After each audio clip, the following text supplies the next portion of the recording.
सचिन पायलट को सुनने के लिए उमड़ा जन सैलाब। सचिन पायलट ने दिया दमदार भाषण। हल्द्वानी में कांग्रेस ने भरी हुंकार। नैनीताल लोकसभा सीट पर प्रचार प्रसार थम चुका है, लेकिन प्रचार प्रसार करने का दौर जब जारी था तो कांग्रेस के स्टार प्रचारक के रूप में हल्द्वानी में सचिन पायलट की एंट्री हुई। नैनीताल सीट पर प्रकाश जोशी कांग्रेस प्रत्याशी हैं और कांग्रेस प्रत्याशी के पक्ष में मतदान करने की अपील करने सचिन पायलट जब हल्द्वानी पहुंचे तो उन्हें देखने के लिए भीड़ उमड़ गई। हजारों की भीड़ को संबोधित करते हुए सचिन पायलट ने केंद्र सरकार पर निशाना साधा। साथ साथ उन्होंने प्रकाश जोशी के पक्ष में मतदान करने की अपील की। आपको बता दें कि बुधवार को सचिन पायलट हल्द्वानी पहुंचे और कार खुद चलाते हुए वो मंच तक पहुंचे। उनके साथ कार में सवार नैनीताल से कांग्रेस प्रत्याशी प्रकाश जोशी भी थे। अपने भाषण में उन्होंने स्थानीय मुद्दों से लेकर अग्निवीर के मुद्दे तक को छेड़ा। वहीं सचिन पायलट के साथ कई युवा सेल्फी लेते हुए भी नजर आए। आपको बता दें कि इस मौके पर हल्द्वानी विधायक सुमित हृदयेश भी मौजूद थे। मंच से जब सचिन पायलट गरजे तो वहां मौजूद भीड़ ने तालियां बजा दी। सचिन ने केंद्र सरकार पर किस कदर हमला बोला, सुनिए। क्या कुछ उम्मीद है पूरे देश में? पूरे देश में आज एक बदलाव का माहौल है। मैं अनेक राज्यों में गया हूँ और ख़ासकर उन राज्यों में जहाँ भाजपा और कांग्रेस का सीधा मुकाबला है, उन तमाम राज्यों में मुझे लग रहा है कि कांग्रेस पार्टी का बहुत बेहतर प्रदर्शन होगा।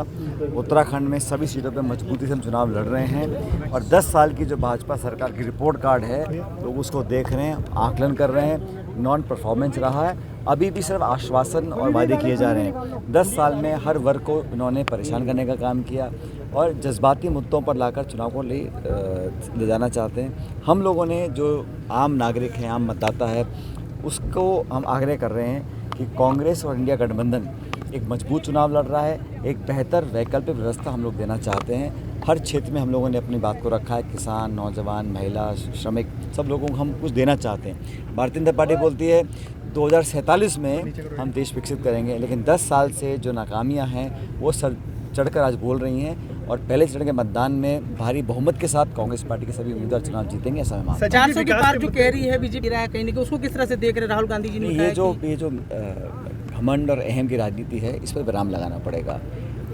आक्रमण की राजनीति, प्रतिशोध की भावना की राजनीति, बदले की भावना की राजनीति, कांग्रेस पार्टी के खातों को आप बंद कर दें, मुख्यमंत्रियों को जेल में डाल दें, नेताओं की आवाज़ को दबाएं, विपक्ष को ख़त्म करने का काम करें, 150 सांसदों को निलंबित कर दें।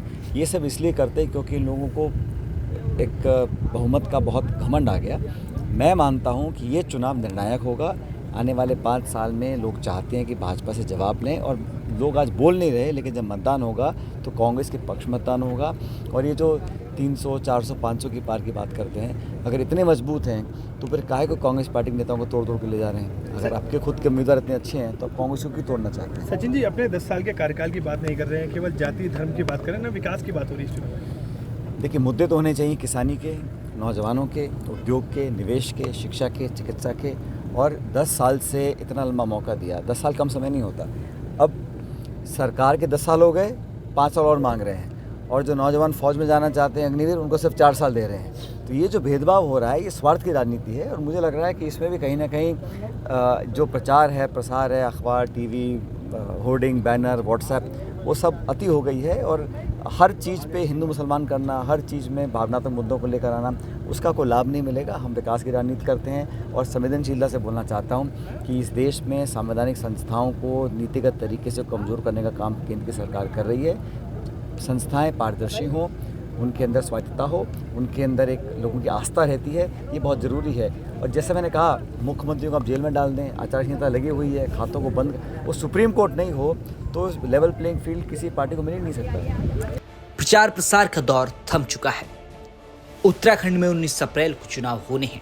उत्तराखंड की 5 सीटों पर कांग्रेस और बीजेपी के बीच सीधा मुकाबला है।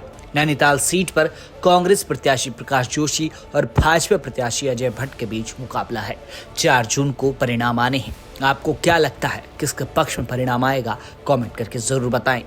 हल्द्वानी से राहुल सिंह के साथ ब्यूरो रिपोर्ट, उत्तराखंड तक।